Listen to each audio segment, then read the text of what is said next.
முன்னாள் முதல்வர் ஸ்டாலின் அவர்கள் அவர் தொகுதியிலே அவர் தோல்வி அடைந்தது. அதற்கப்புறம் தான் போய் விஜய் அவரை சந்திக்கிறார். மனதில் அவர் குறித்து ஒரு வெறுப்பு இருக்கு அப்படின்னா அவர் சந்திக்காமலே நீங்க விட்டுருக்கலாம். ஆனால் அவரை போய் சந்தித்துட்டு வந்த பிறகு இப்படி ஒரு கருத்தை கதையா அவர் சொல்றதுங்கிறது உள்ளபடியே கொஞ்சம் நெருடலா இருந்துச்சு. எனக்கு அதை தவிர்த்திருக்கலாமோன்னு தோணுச்சு. உங்க அப்பா இங்கதான் இருப்பாருன்னு சொன்னாங்க, அதான் தேடிக்கிட்டு இருக்கேன். எங்க உங்க அப்பாவையா காணோம்? இன்னொரு பக்கம் வெளியில் உதயநிதி அவர்கள் பேசும்பொழுது அந்த செங்கல்பட்டு சம்பவம், அவருடைய குடும்ப பிரச்சனைகள், மனைவி அப்படின்லாம் பேசும்போது அதுவும் தேவையில்லாத பேச்சாக தான் எனக்கு தோணுச்சு. இவங்க வைக்கிற குற்றச்சாட்டுங்கிறது ஆதாரபூர்வமானது. அப்போ நீங்க அந்த குற்றச்சாட்டுக்கு பதில் தான் சொல்லணும். அதை விட்டுட்டு சபையை விட்டு வெளியேறி அங்க போய் கேமராவை போட்டு பேசிட்டு இருக்கிறதுங்கிறது எந்த விதத்தில் சரின்னு நமக்கு புரியல. எல்லாத்தையும் தெளிவா பார்த்துக்கிட்டு இருக்கிறாங்க.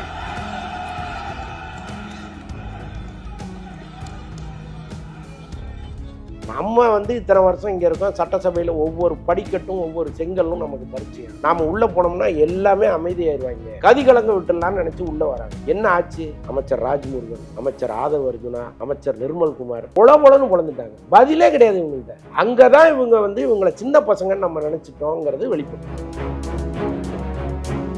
சட்டசபையில் குட்டி ஸ்டோரி சொல்கிறதுன்றது ஒரு மரபே கிடையாது, மரபு மீறலாக இருக்குது. இவங்க இன்னைக்கு ஸ்டோரி சொல்லுவாங்க, அப்புறம் டான்ஸ் ஆடுவாங்க அப்படின்ற மாதிரி சில விஷயங்கள் இன்னைக்கு சொல்லியிருந்தேன். அதான் நான் சொல்கிறேனே. இப்போ இந்த பார்ட்டி ஃபண்டுங்கிறது கேட்பதற்கு நமக்கு புதுசாக இருந்தால் கூட காலகாலமாக இங்கே நடக்கிறது. அதை இந்த கட்சி ஒழிச்சிருக்குங்கிறது மிகப்பெரிய பெருமை. 40 நாள் இந்த ஆட்சியை நம்ம பார்த்துட்டு இருக்கோம். உங்கள் தரப்புல இருந்து நீங்கள் வச்சு சொல்லணும்னா எப்படி இருக்குது இந்த ஆட்சி?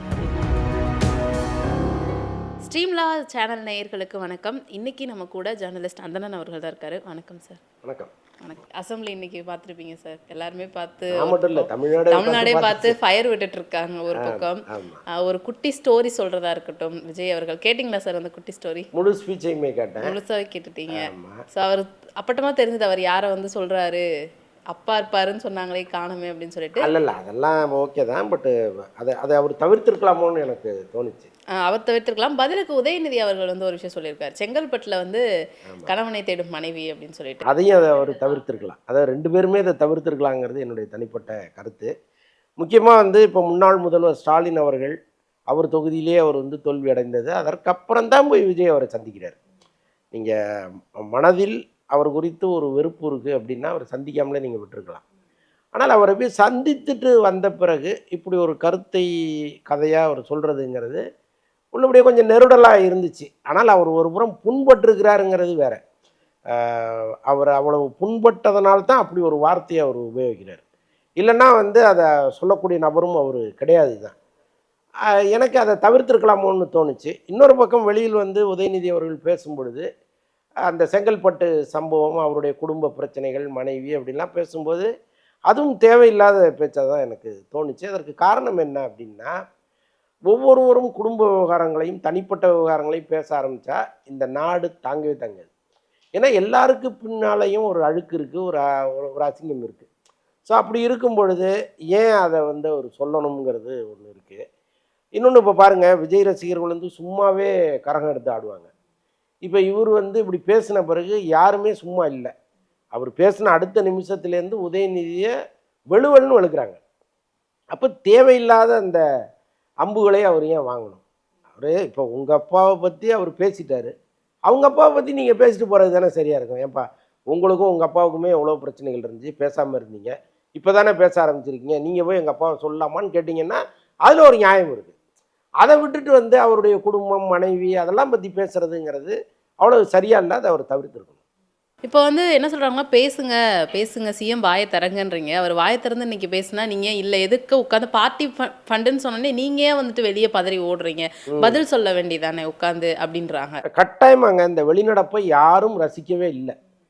நீங்கள் அவ்வளோ ஃபோர்ஸ்ஃபுல்லான ஒரு அரசியல் கட்சி, நீங்கள் 60 வருஷமாக தமிழ்நாட்டை ஆண்டிருக்கீங்க.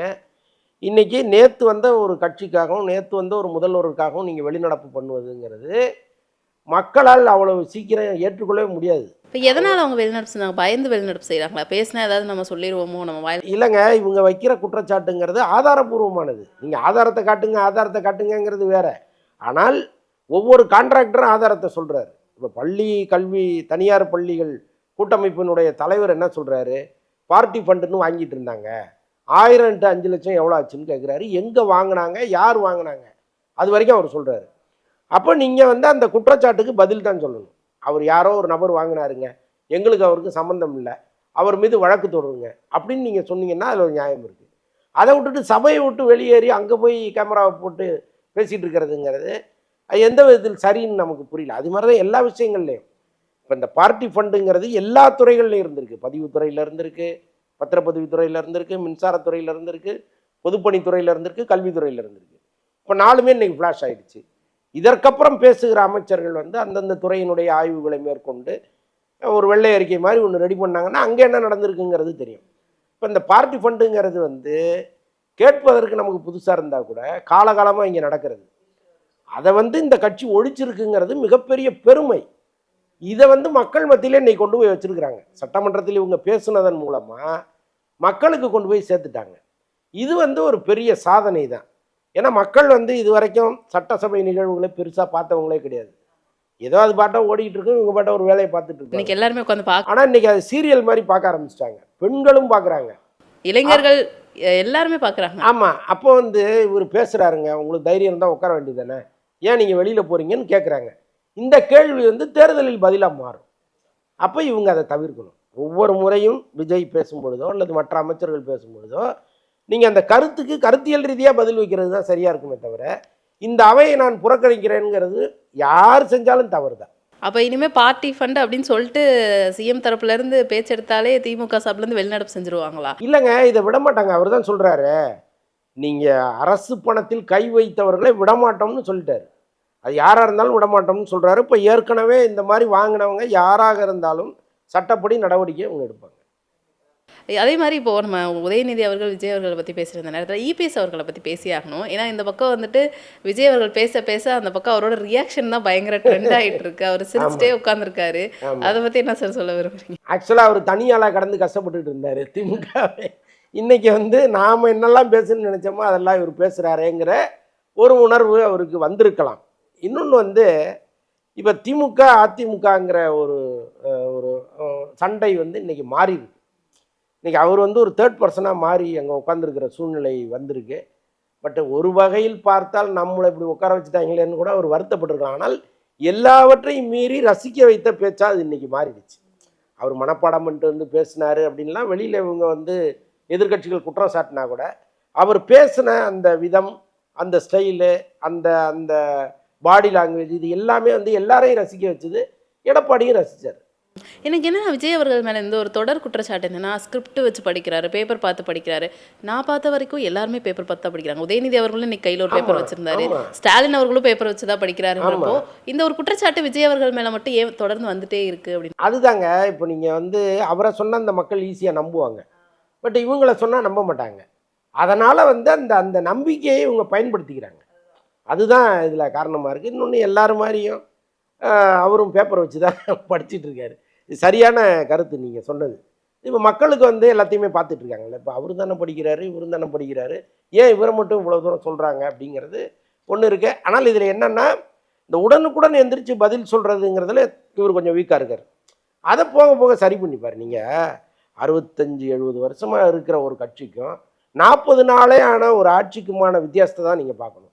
இவங்களுக்கு இன்னும் பயிற்சி தேவைப்படும், இன்னும் காலங்கள் தேவைப்படும். உடனடியாக அதெல்லாம் நடக்குமான்னா நடக்காது. அப்போ மெல்ல மெல்ல ஒரு வருவார். அது வரைக்கும் காத்திருக்க வேண்டியது தான். அது அவரும் அதுக்கு தயாராக தான் இருக்கார். நீங்கள் எவ்வளோ தான் அடிப்பீங்க, நீங்கள் 10 நாள் உட்காந்து யாகம் வளர்த்தாலும் ஒரு நாள் வந்து நான் ஒரு டம்ளர் தண்ணி ஊற்றி எல்லாத்தையும் அணைச்சிடுவேன். அதுதான் அவருடைய பாணியாக இருக்குது. இன்றைக்கி பாருங்கள், இவ்வளவு நாள் வந்து அவர் அசிங்கப்படுத்தினாங்க. அவருடைய டோட்டலாக தாவேக்காவை சட்டசபையில் அசிங்கப்படுத்துகிற வேலை தான் நடந்துகிட்டு இருந்துச்சு. ஆனால் இன்றைக்கி ஒரு ஸ்பீச் எல்லாத்தையும் காலி பண்ணிடுச்சா. இதுக்கப்புறம் அடுத்த சட்டமன்ற தொடர் வரைக்கும் இதுதான் போயிட்டுருக்கும். அப்போ அவர் கரெக்டாக பல்ஸ் பிடிச்சி வச்சிருக்கிறாரு. எங்கே அடித்தா எங்கே சரியாகுங்கிறத அவர் தெரிஞ்சு வச்சு. இப்போ நம்ம ஆரம்பத்தில் சட்டசபை பற்றி பேசும்போது சொன்னால் ஒரு 40 வருடங்கள் ஆண்டு அனுபவம் வாய்ந்த கட்சி, 40 நாள் ஆன கட்சி அப்படின்னு சொல்லிட்டு, அவ்வளோ அனுபவம் வாய்ந்த கட்சி 40 நாள் கட்சியை சேர்ந்தவங்க கேட்ட ஒரு கேள்விக்கு பதில் சொல்ல முடியாமல் திணறி வெளிநடப்பு செஞ்சுட்டாங்க. ரொம்ப அண்டர் எஸ்டிமேட் பண்ணுறாங்களோ தாவேக்காவை, திமுகவை சேர்ந்தவர்கள்? இல்லைங்க, ஆரம்பத்திலேருந்து இவங்க அதை தான் செஞ்சிட்ருக்காங்க. ஆரம்பத்துலேருந்தே இப்போ திமுகவுடைய ஐடி விங் வந்து தொடர்ந்து தாவேக்காவை எந்த இடத்துல வச்சு பார்த்ததுன்னு பார்த்தீங்கன்னா, ரொம்ப இழிவான கேவலமான ஒரு பார்வை தான் பார்த்துட்டு இருந்துச்சு. ரொம்ப தற்குறிகள், அவங்க யாருக்குமே அறிவு கிடையாது, விஜயை வந்து தலைமை தற்குறின்லாம் இங்கே சொல்லிக்கிட்டு இருந்தாங்க. ஸோ அந்த அளவுக்கு வந்து அந்த கட்சியை எவ்வளவு இழிவுபடுத்த முடியுமோ அவ்வளவு இழிவுபடுத்திடுறாங்க. இன்னொன்று வந்து இப்போ திமுக செய்த ஏராளமான நன்மைகள் இங்கே இருக்குது. நம்ம அவ்வளவு அலட்சியமாலாம் அந்த கட்சியை நம்ம விமர்சனம் பண்ண முடியாது. மிகச்சிறந்த பணிகள்லாம் அந்த தமிழக மக்களுக்கு அவங்க பண்ணியிருக்காங்க.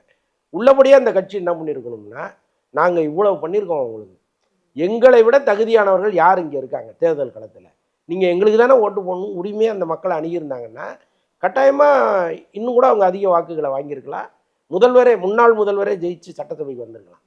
ஆனால் இவங்க வியூகம் இருக்குல்ல, அது எல்லாமே தப்பாகவே போயிடுச்சு. இந்த சோஷியல் மீடியாவில் உட்காந்து பேசினவங்க, நியூஸ் சேனலில் உட்காந்து பேசினவங்க எல்லாருமே தாவேக்காவை முடிந்த அளவுக்கு இழிவுபடுத்தணுங்கிற ஒரே நோக்கத்தோடு உட்காந்துருந்தாங்க.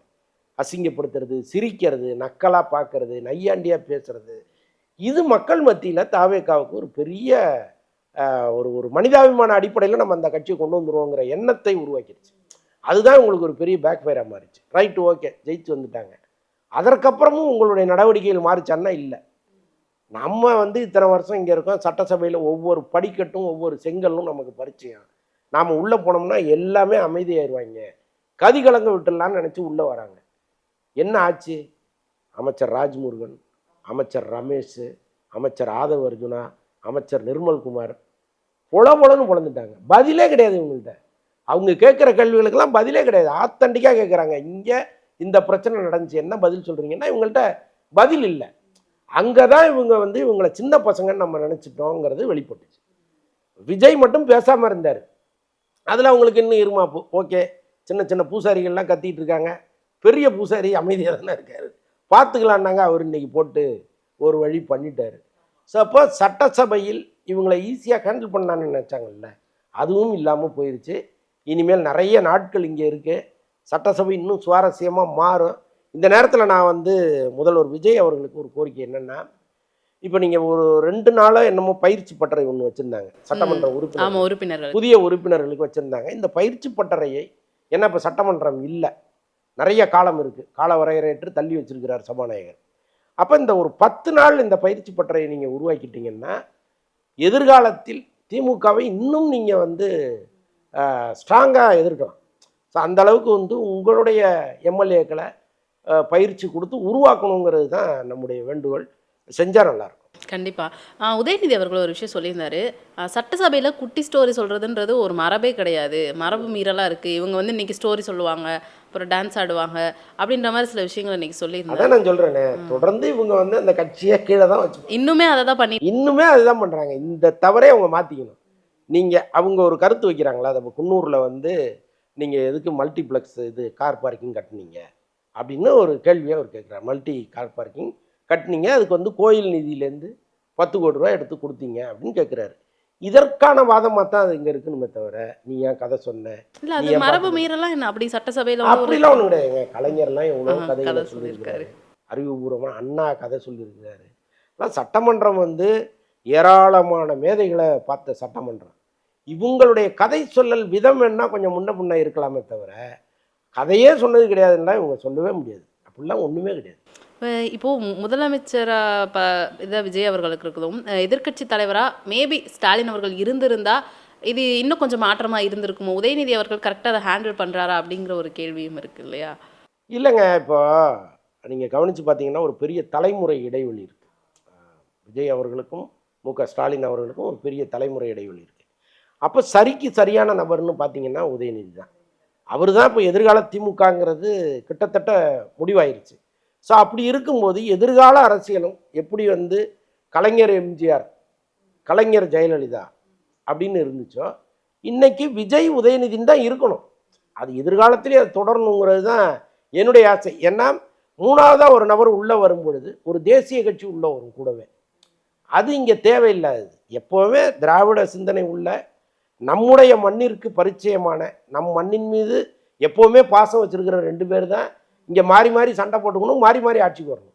3ஆவதாக ஒருத்தர் வர்றதுங்கிறது தேவையில்லாத இடைச்சர்களாக மாறும். அதற்கு இது 2 பேருமே இடம் கொடுக்கணும். ஓகே, கண்டிப்பாக சார். இந்த திமுக சைடில் இருக்க சில எம்எல்ஏஸ்லாம் வந்துட்டு பின்னாடி உட்காந்து முகபாவனைகள் செய்கிறது, அதுவுமே பயங்கர ட்ரெண்டாச்சு. நம்ம சட்டசபையில் கூட வந்துட்டு இவர் சபாநாயகர் வந்து அதை கண்டிச்சிருந்தார், இதெல்லாம் நீங்கள் பண்ணக்கூடாது, இது வந்து ஒரு மரபு மீறல் அப்படின்னு சொல்லிட்டு. அது நீங்கள் பார்த்தீங்களா அந்த வீடியோ?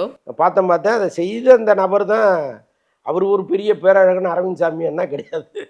அவர் எதுக்கு அப்படி ஒரு செயலை செஞ்சாருன்னு எனக்கு புரியவே இல்லை. அவர் வந்து முதல்ல நாம் எப்படி இருக்கோம், நாம் இன்னொருத்தரை எதுக்கு கிண்டல் பண்ணணும்னு நினச்சாலே இதை தவிர்த்துடலாம். இப்போ விஜயை விட ஒரு அழகன் உண்டாங்க. இன்றைக்கி 1,80,00,000 பேர் ஓட்டு போட்டிருக்காங்கன்னா அந்த வசீகரமான முகத்துக்கு தானே போட்டிருக்காங்க. நீங்கள் கிண்டல் பண்ணி அது மாறிட போகுதா என்ன? அதனால் அதெல்லாம் முதல்ல அவங்க நினைக்கணும். இப்படி தான் எம்ஜிஆரையும் கிண்டல் பண்ணிட்டு இருந்தாங்க. அது கடைசி வரைக்கும் எம்ஜிஆர் சாகிற வரைக்கும் இவங்களை ஆட்சி கட்டில உட்கார வைக்கவும் முடியல. அவ்வளோ போராடினாங்க அவங்க. அது வந்து வழி வழியாக தொடருது இவங்கள்ட்ட. இப்போவாவது இவங்க அதை மாற்றிக்கலன்னா காலம் முழுக்க இந்த கூப்புதான்லாம் போடுறாங்க. அது அந்த மாதிரி ஒரு நிலைமை வரும். விஜய் அவர்களுமே உட்கார்ந்துருக்குது நிறைய பேர் சொல்கிறாங்க. இப்போ ரீசெண்டாக சாட்டை அவர்கள் கூட ஒரு இன்டர்வியூ சொன்னார். 4 மணி நேரம் இல்லை 5 மணி நேரம் ஆனாலும் அவர் அப்படியே தான் உட்காருவார். அமைதியாக அப்படியே பார்த்துட்டே உட்கார பயங்கர ஒரு டேலண்ட்டாக இருக்குது அவருக்கு அப்படின்னு சொல்லி அது ஒரு விமர்சனம் பண்ணியிருந்தார். அந்த வீடியோ நீங்கள் இல்லைங்க, அவர் பேசுகிறதெல்லாம் நான் எப்போவுமே பார்க்குறது கிடையாது. இன்னொன்று, விமர்சனம் பண்ணுவதற்கு ஒரு தகுதி வேணும். நீங்கள் என்ன பெரிய பேரழகனா, இல்லை நீங்கள் பெரிய அறிஞர் அண்ணாவா? ஒரு யூடியூபர், ஒன்றும் இல்லாத ஒரு ஆள். இவர் எதுக்கு அவ்வளோ பெரிய முதலமைச்சரை வந்து அவர் உட்காந்துருக்கிறத விமர்சனம் பண்ணணும் இல்லையா? மக்கள் ரசிக்கிறாங்க. இன்றைக்கி அவரை யாராவது வெறுத்துருக்காங்களான்னு போய் கேளுங்க. வெளியில் எல்லாரும் ரசிக்கிறாங்க, அவருடைய எல்லா செயலையும் ரசிக்கிறாங்க. நீங்கள் அதை விமர்சனம் பண்ணுகிறவங்கள தான் இங்கே வந்து ரொம்ப வெறுப்பாக பார்க்குறாங்களே தவிர, முதல்ல இந்த கூட்டம் அதை புரிஞ்சுக்கணும். கண்டிப்பாக. ஸோ ஃபைனலாக வந்துட்டு 40 நாள் இந்த ஆட்சியை நம்ம பார்த்துட்ருக்கோம். உங்கள் தரப்புல இருந்து நீங்கள் விஷயம் சொல்லணும்னா எப்படி இருக்குது இந்த ஆட்சி அப்படின்னா? எல்லா துறையிலும் லஞ்சம் ஒழிக்கப்பட்டிருக்குங்க. அது மிகப்பெரிய சாதனை. இந்த சாதனையை யாராலும் செய்ய முடியாது. அதை முதன்முறையாக விஜயினுடைய ஆட்சி வந்து செஞ்சுருக்கு. அது பெரிய வியப்பாக பார்க்குறேன். நிறைய குறைகள் இருக்கலாம். ஏன்னா பயிற்சி இல்லாதவர்கள், அனுபவம் இல்லாதவர்கள் இவங்களுக்கு வந்து உடனடியாக ஒரு விஷயத்தை எப்படி ஹேண்டில் பண்ணுறதுங்கிறதெல்லாம் தெரியாமல் இருக்குது. போக போக கற்றுப்பாங்க. ஆனால் அவங்க எதை சொல்லி வந்தாங்களோ அதை இன்றைக்கி தெளிவாக பண்ணிகிட்டு இருக்காங்க. எந்த துறையிலும் லஞ்சம் கிடையாது. எல்லா இடத்துலையும் காசு வாங்க பயப்படுறாங்க. வாங்கிறது பெருமளவு குறைஞ்சிருக்கு. நீங்கள் அதை எக்ஸ்பீரியன்ஸ் பண்ணீங்களா சார்? நீங்களே? நான் நிறைய பேர்கிட்ட பேசுகிறேன். நேற்று வந்து சிங்கப்பூர்லேருந்து என்னுடைய நண்பர் ஒருத்தர் பேசினார். ஒவ்வொரு வருஷமும் நான் வந்து திருவண்ணாமலை கோயிலுக்கு வருவோம் சார். சிங்கப்பூர்லேருந்து நாங்கள் ஒரு 10 நண்பர்கள் வருவோம். அங்கிருந்தே வந்து ஒருத்தட்ட சொல்லி ஒரு பெரிய தொகையை அவர்கிட்ட நாங்கள் கொடுத்துருவோம். கோயிலுக்குள்ளே நேராக கூட்டு போய் காமிச்சு எங்களை வெளியே கொண்டு வந்துடுவார். இந்த முறை அவரை தொடர்பு கொண்டப்ப பணம் வேணாங்கிறார் அவர். ஏன்னா இங்கே இருக்கிற சுச்சுவேஷன் சரியில்லை சார், பழைய மாதிரி இல்லை. நீங்கள் வாங்க, நான் முடிஞ்ச அளவுக்கு முயற்சி பண்ணுறேன். ஆனால் பணங்கன்னா எனக்கு வேண்டாம். உங்களை நேரடியாக அப்படி உள்ளே கூட்டு போயிட முடியுங்கிற உத்தரவாதத்தையும் என்னால் கொடுக்க முடியாதுன்னு அவர் சொல்லியிருக்காரு. அதை என்கிட்ட சொல்கிறார். ரொம்ப வியப்பாக சொல்கிறார் அவர். சார் இப்படி நடந்திருக்கு சார்ன்றார். இது மாதிரி நிறைய எல்லா துறைகள்லையும் நடந்துகிட்டே இருக்குது. பத்திரப்பதிவு துறையில் இருக்குது, மின்சாரத்துறையில் இருக்குது, எல்லா துறைகள்லையும், கல்வித்துறையில் இருக்குது. ஒரு டிரான்ஸ்ஃபர் காசு வாங்காமல் பண்ணுறாங்க, ஒரு அப்பாயின்மெண்ட்டு காசு வாங்காமல் பண்ணுறாங்க. சவால் விடுறாரு. இன்றைக்கி நிர்மல்குமார் அமைச்சர் சொல்கிறாரு, எங்கேயாவது ஒரு அப்பாயின்மெண்ட்டுக்கு நாங்கள் காசு வாங்கியிருக்கோம்னு யாரையாவது சொல்லுங்கள். இவ்வளோ அப்பாயின்மெண்ட் போட்டிருக்கோம், யாரையாவது ஒருத்தரை சொல்லுங்கன்றார். இந்த தைரியம் எங்கேருந்து வருது? செய்யாததுனால வருது. அது மிகப்பெரிய மாற்றம் தான். நம்ம எதிர்பார்த்த மாற்றமும் இதுதான். அதை கொடுத்துருக்காங்கன்றப்போ ரொம்ப நல்ல விஷயம். ரொம்ப ரொம்ப நன்றி சார். நிறைய விஷயம் பகிர்ந்துக்கிட்டீங்க. ரொம்ப நன்றி சார். நன்றி.